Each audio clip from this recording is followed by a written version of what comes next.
I think it just felt sort of like a force, like it, she needed to tell her stories.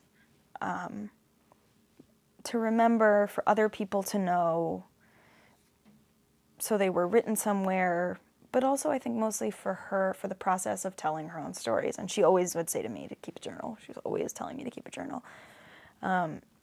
Just that sort of knowing your story yourself and being able to, and especially I think as her memory, because her memory, when it started fading at the end, like that was fundamental.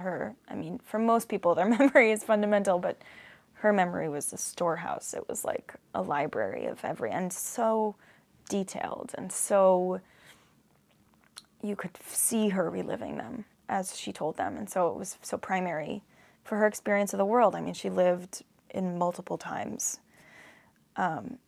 simultaneously, and so it was, I think part of that was that especially like to get, moved around the world like that. I think it was a remembering of who she was, and who, sort of the sum total of her experiences, and also like, her harder experiences she felt like needed to be shared, because there was this, people needed to know what had happened to her community.